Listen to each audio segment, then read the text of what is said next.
بسم الله الرحمن الرحيم تبارك الذي بيده الملك وهو على كل شيء قدير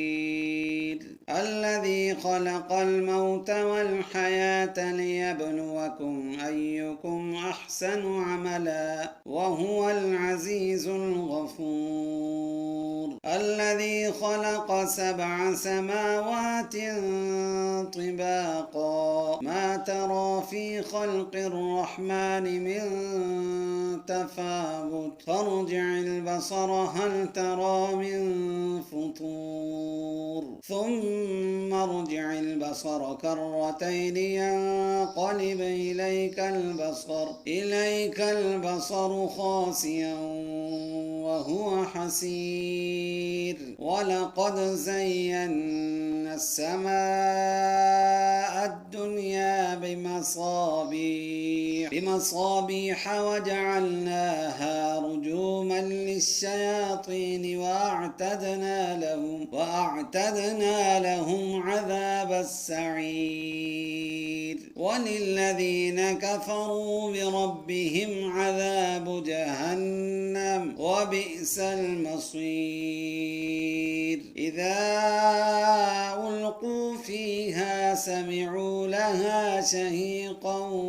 وهي تفور تكاد تميز من الغيظ كلما ألقي فيها فوج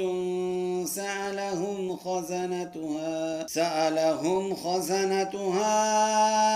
ألم يأتكم نذير قالوا بلى قد جاءنا نذير فكذبنا وقلنا ما نزل الله من شيء إن أنتم إلا في ضلال كبير وقالوا لو كنا نسمع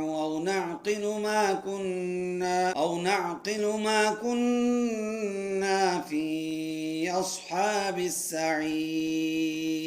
فاعترفوا بذنبهم فسحقا لأصحاب السعير إن الذين يخشون ربهم بالغيب لهم مغفرة وأجر كبير وأسروا قولكم أو اجهروا به إنه عليم بذات الصدور ألا يعلم من خلق وهو اللطيف الخبير هو الذي جعل لكم الأرض ذلولا فامشوا في مناكبها وكلوا من رزقه وإليه النشور أأمنتم من في السماء أن يخسف بكم الأرض فإذا هي تمور أم أمنتم من في السماء أن يرسل عليكم حاصبا فستعلمون كيف نذير ولقد كذب الذين من قبلهم فكيف كان نكير أولم يروا إلى الطير فوقهم صافات ويقبض ما يمسكهن إلا الرحمن إنه بكل شيء بصير أمن هذا الذي هو جند لكم ينصركم من